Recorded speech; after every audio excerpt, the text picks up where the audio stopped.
Everyone, welcome to GNB honours classes. आज की इस वीडियो के अंदर हम बात करेंगे पेरेंटल केयर इन एम्फीबिया के बारे में। सबसे पहले देखिए कि पेरेंटल केयर क्या होता है, उसके बाद हम बात करेंगे एम्फीबिया में कैसे देखने को मिलता है। पेरेंटल केयर का मतलब है कि जो माता पिता रहेंगे यानी कि जो फादर मदर रहेंगे, ये बच्चे या यंग वंस या तो एग, एम्फीबिया की हम बात कर रहे हैं तो योग भी एग भी होता है, तो तब तक देखभाल करते हैं जब तक वो यंग वंस खुद से एनिमी को डिफेंड ना कर सके, खुद से ज़िंदा रहने के लिए जो एबिलिटी है गेन नहीं किया है, तब तक पेरेंट्स की जो देखभाल करना प्रोसेस को हम बोलते हैं पेरेंटल केयर।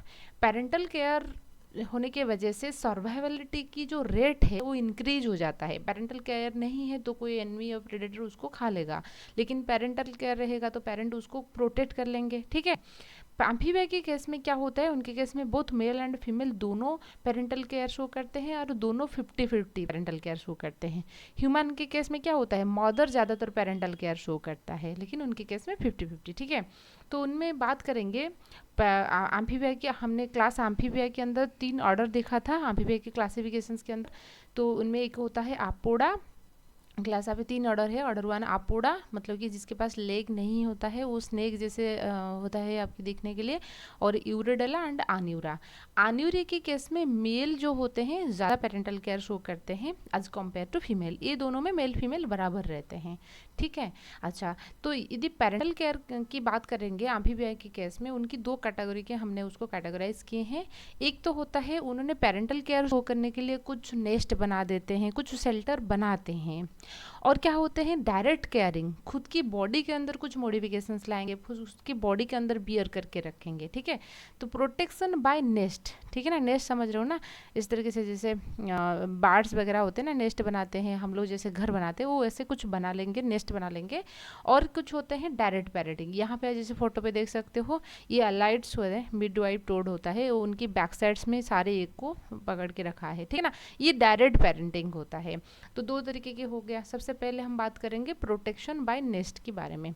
देखिए, जो स्पेसिफिकली अपोडा सालामेंडर उसके अंदर आ जाएगा, parental care done by female mostly, तो उनके केस में फीमेल ज़्यादातर पेरेंटल केयर शो करता है। एंड आन्यूरा के अंदर mostly male parental care show करते हैं। तो जब parental care by the nest होता है, यहाँ पर कुछ चीज़ों को ध्यान दिया जाता है, क्योंकि उनको नेस्ट बनाना है, तो नेस्ट बनाने के लिए भी तो एनर्जी की ज़रूरत होगा ना, तो इसलिए पहले उन्होंने साइट सिलेक्शन करेंगे, हमको कहाँ नेस्ट बनाना है। क्यों, क्योंकि देखिए जो एम्फीबियंस होते हैं वो तो dual mode of life show कर रहे हैं, और उनकी फर्टिलाइजेशंस के लिए तो वाटर की ज़रूरत होता है। नहीं तो क्यों, क्योंकि उनके जो एग है वो ड्राई नहीं होना चाहिए, क्योंकि वो तो उसके ऊपर तो इतना हार्ड प्रोटेक्टिव कवरिंग नहीं है ना। डेसिकेशन से बचना भी ज़रूरी है, क्योंकि एकदम ड्राई एरिया में एग रहेगा तो भी प्रॉब्लम है। ठीक है, तो इसलिए उन्होंने साइट की सिलेक्शंस करते हैं, हमको कहाँ एग ले करना है। ठीक है, तो selection of site, defending egg और टेरिटोरीज, मतलब कि कितने एरिया में उसको एग बनाना है, एनिमी प्रेडेटर वगैरह उनमें है या नहीं है, सारे चीज़ों को ध्यान देते हैं। ठीक है, एम्फीबिया सोच वेरियस टाइप ऑफ प्रोटेक्शंस, क्या क्या वो चीज़ें बनाते हैं हम बात करेंगे। कुछ एम्फीबिया मॉड नेस्ट बनाते हैं।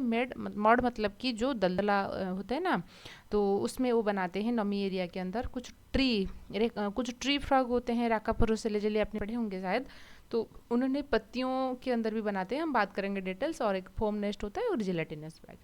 पहले हम बात करेंगे मॉड नेस्ट के बारे में। मॉड आपको कीचड़, ठीक है ना, दलदला एरिया जो कीचड़ होता है मॉड होता है। तो कुछ फ्रॉग जैसे कि हाइला फैबर द मेल, उनके केस में क्या होता है, उनकी जो मेल क्या करेगा, एक बेसिन जैसे, बेसिन जो हम घर में जो होता है ना टैप लगाते हैं, है ना, बेसिन जैसे, वो इस तरीके से मेल इस तरीके से डिगिंग करेगा। डिगिंग करने के बाद एक बेसिन जैसे स्ट्रक्चर बनाएगा, उसके अंदर फिर क्या होगा, फीमेल आके एग ले करेगा इस एरिया में। ठीक है, तो मेल तो उसको बनाया था, तो यहाँ पे स्पर्म आ जाएगा, फर्टिलाइजेशन हो गया।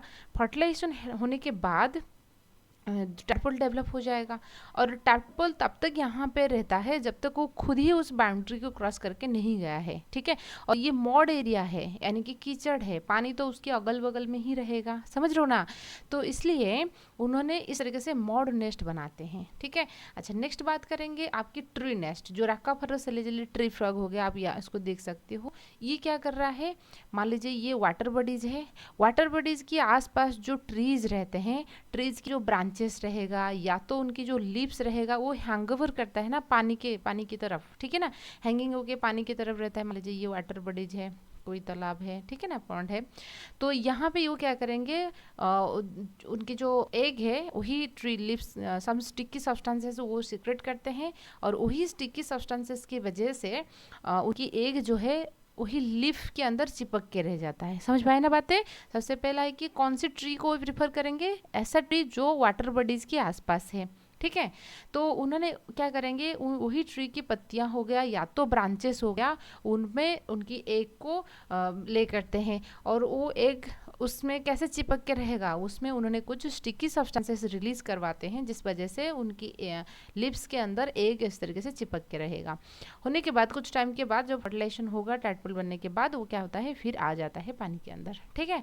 फिर हम बात करेंगे फोम नेस्ट। फोम जैसे हम साबुन वगैरह यूज करने के बाद झाग निकलता है ना, फोम, उसको फोम, उन्होंने क्या करते हैं, कुछ एम्फीबिया जैसे कि राकाफोरस हो गया, वो कुछ इतना ज़्यादा म्यूकोस सीक्रेट करते हैं कि वो फोम जैसे ही दिखने के लिए होता है। तो उन्होंने उनकी जो nest for their young ones, उन्होंने ऐसा नेस्ट बनाएंगे वो फोम से बनी हुई है, इसे झाग से बनी हुई है फोम, ठीक है। उन्होंने फास्ट एक होल बनाएंगे इस तरीके से, जैसे मॉड नेस्ट में होल बनाए थे।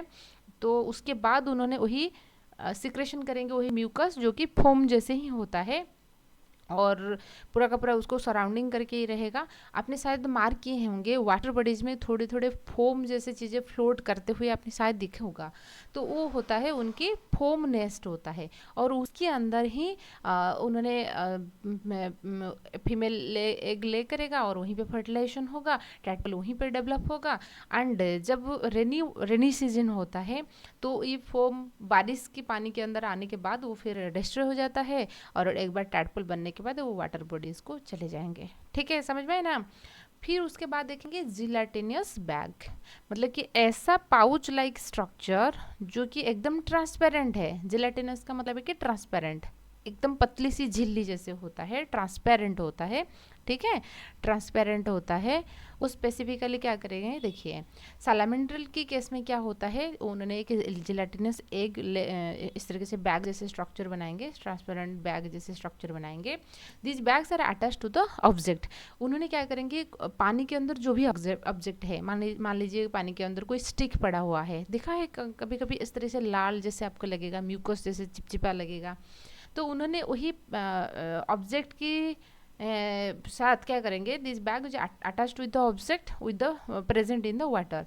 हो सकता है कोई पानी के अंदर पाए जाने वाले कोई प्लांट हो सकता है, या तो जो पानी के अंदर है, साइड किनारे पे नहीं है, जो पानी के अंदर जो प्लांट है वही प्लांट के अंदर हो सकता है, या पानी के अंदर कोई चीज़ें फ्लोट कर रहा है उसके अंदर हो सकता है। उन्होंने कुछ इस तरीके से बैग जैसे जेल से बना हुआ बैग जैसे बनाएंगे, उसके अंदर अपनी जो एग है डिपोजिट कर लेंगे, ठीक है ना, इसके अंदर उनकी एग है। तो एक बार एग डिपोजिट हो गया, फिर स्पर्म आ जाएगा, फिर फर्टिलाइजेशन होगा, टैडपोल जो होते हैं वहीं पर डेवलप करेंगे, ठीक है। तो यहाँ पर वो मान लीजिए ये एक स्टिक है वहाँ पे पड़ा था, उन्होंने इस तरीके से बैग बनाएंगे, पानी के अंदर एक स्टिक पड़ा था। जब ये टैडपोल डेवलप हो जाएंगे उसके बाद वो पानी के अंदर आ जाएंगे, ठीक है।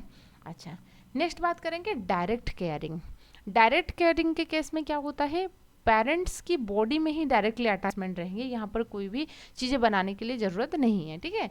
आपोड़ा जो होते हैं, यानी कि आपोड़ा मतलब ऐसा एम्फीबिया जिसके पास लेग नहीं है, ठीक है ना, स्नेक जैसे आपको देखने को मिलता है, उन्होंने क्या करते हैं, और दे डायरेक्ट स्पेसिफिकली ये क्या करेंगे, they adhesion with the direct body के साथ एडेशन बना सकते हैं, या तो उनकी बॉडी के अंदर कुछ पाउच जैसे स्ट्रक्चर बना लेंगे, जैसे मार्सुपियन होते हैं ना, इमेच्योर बेबी जो होते हैं उनमें रहता है पाउच जैसे स्ट्रक्चर, ऐसे फ्रॉग भी क्या करेगा, उनकी बॉडी के अंदर पाउच बना लेगा, या तो कुछ ब्रूड पाउच बना लेता है, ठीक है, फर कैरी करने के लिए उनकी यंग वंस को। तो parents carry with own body, खुद की बॉडी के अंदर उनकी यंग वंस को कैरी करता है, तो इसलिए उसको हम डायरेक्ट कैरिंग कहते हैं।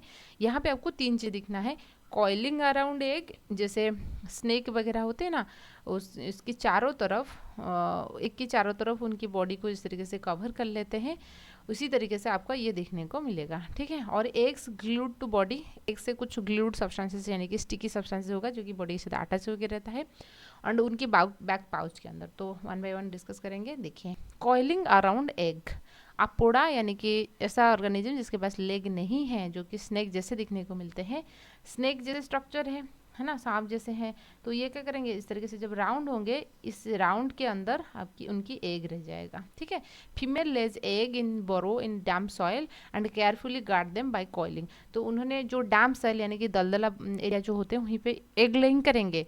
करने के बाद क्या करेंगे, उसके चारों तरफ कॉइलिंग हो जाएंगे ताकि प्रोटेक्ट हो सके, उनकी एग जो है प्रोटेक्ट हो सके। सो दैट पहला चीज़ है तो उन प्रोटेक्शंस मिलेगा एनिमी से। दूसरा चीज़ है वो मॉइस्चराइजेशन भी मेंटेन होके रहेगा, डेसिकेशन नहीं होगा, ड्राई नहीं होगा। ठीक है ना, जब तक ये हैचेस नहीं हुआ है तब तक ये उसको कॉइलिंग करके रखेगा। और ये एस्टियोफाइस एंड हाइपोजिफिस में आपको ये देखने को मिलता है। Egg glued to the body, यहाँ पे देखिए जैसे कि एलाइड्स हो गया, जो मिडवाइफ प्लोड हम जिसको कहते हैं, मतलब कि एक मेल है लेकिन फीमेल एग देता है, कैरी करता है मेल। तो उन्होंने क्या करेंगे, देखिए उन कुछ होते हैं सालामेंडर की फीमेल जो होता है उनकी नेक की चारों तरफ ये एग हैच होने के बाद उसको कैरी करता है। Male midwife toad carry the egg around his hind limb, उनकी जो पीछे वाला लेग होता है ना, ये हाइंड लिम हो गया, वही हाइंड लिम में वो उसको कैरी करता है। याद रखिए सालामेंडर उनकी नेक में कैरी करता है, इस वाला एरिया में रहेगा, एंड मिडवाइफ टोड उनकी हैंड लिम में। जब तक जब तक हैच आउट नहीं हुआ है वो उसको यहाँ पे कैरी करके जाएगा। तो वो जहाँ पे जाएगा तो उसको पता है हाँ मेरे जो एग है वो सही सलामत है, तो इसलिए डायरेक्ट कैरिंग वो शो करता है। एग इन बैक पाउच, सो यहाँ पे देखिए क्या होता है, स्पेसिफिकली जो स्किन होता है एम्फीबिया की वो ठीक रहता है जब फर्टिलाइजेशन ब्रीडिंग सीजन आएगा। और ब्रीडिंग सीजन कब आएगा, तो वो ब्रीडिंग सीजन में क्या होता है, उनकी स्किन जो रहेगा ठीक रहेगा और हाईली वास्कुलराइज्ड रहेगा। ठीक है ना, हाईली वास्कुलर मतलब बहुत ज़्यादा ब्लड सप्लाई रहता है। होता क्या है देखिए, नोटोट्रेमा के अंदर the eggs are covered by skin forming a large brood pouch. मान लीजिए ये एक फ्रॉग की बॉडी है, ये उनकी स्किन है, ये एकदम ठीक है, वास्कुलराइज्ड है। तो एग लेइंग करने के बाद यहाँ पे क्या होगा, उनकी मेल आके उसको प्रेशर प्रोवाइड करता है, जिस वजह से ये जो एग है उनकी स्किन के अंदर ऐसे धंस जाएगा। ठीक है ना, इस तरीके से उनकी स्किन में जाएगा। अभी जो एग है इधर आ गया, ठीक है, ये प्रेशर प्रोवाइड करने के वजह से, तो ये एक पाउच जैसे स्ट्रक्चर बन गया, समझ लो ना। तो breeding season skin of the female became thick soft and vascularised, the male press the egg so that the eggs are sink into form a capsule. तो जहाँ पे था जैसे यहाँ पे कोई कीचड़ नहीं है, उनकी स्किन के ऊपर ही इस तरीके से करेगा ताकि इस तरीके से पाउच बन जाएगा, स्किन जो है अंदर की तरफ धंस जाएगा, तो ये पाउच बन गया। पाउच बनने के बाद वही कैप्सूल के अंदर उनकी एग रहता है। जब तक मेटामॉर्फोसिस नहीं हुआ है यानी कि टैडपोल को कन्वर्ट नहीं हुआ है तब तक ये इसके अंदर रहेंगे, और एक बार टैडपोल को डेवलप होने के बाद वो चले जाएंगे। ठीक है, तो ये होता है बैक पाउच, पाउच जैसे स्ट्रक्चर यहाँ पे बन गया। फिर हम बात करेंगे organs as a brooding pouch, जैसे मैंने बात की थी ना, ब्रूड पाउच बना लेते हैं।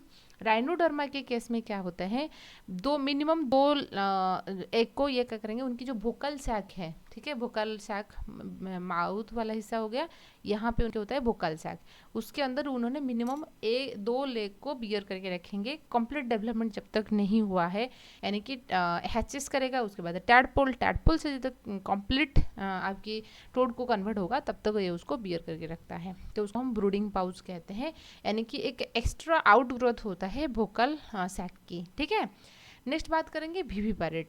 कुछ ऐसे एम्फीबियंस होते हैं जो कि डायरेक्टली यंग वंस प्रोवाइड करते हैं, जैसे हमको पता है ओविपारस होते हैं, एग लेइंग करते हैं। ठीक है, so they give birth to the young ones, उन्होंने यंग वंस को पैदा करते हैं। सीन इन टोड एक प्रकार के टोड है, नेक्टोफेरेंजिस एंड सालामेंडर की होता है, आपोडा में अंदर आपको देखने को मिलेगा, लेकिन सभी में नहीं है, कुछ ऐसे होते हैं। ठीक है, कंक्लूजन में आप क्या लिखोगे, देखिए पेरेंटल केयर होता है जो एक इम्पोर्टेंट फैक्टर है जो कि यंग वंस की सर्वाइवबिलिटी रेट को इंक्रीज कर रेट को। यहाँ पे फ्रॉग के केस में क्या है, यदि पेरेंटल केयर नहीं है तो एनिमी को कोई भी प्रेडेटर उसको खा सकता है, यदि पेरेंटल केयर है वो उसको सुइटेबल प्लेस में रखेगा ताकि एनिमी से उसको बचा सके। ठीक है, डेसिकेशन से बचा सकते हैं, सर्वाइवबिलिटी मोर रहता है। एम्फीबिया पेरेंटल के केस में diversity variety of parental care आपको देखने को मिल गया।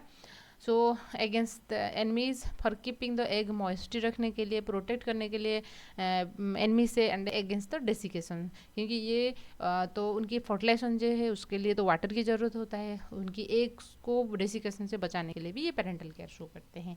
आई होप आपको वीडियो पसंद आएगा। वीडियो पसंद आए तो लाइक कीजिए, सब्सक्राइब कीजिए और आपकी दोस्त के साथ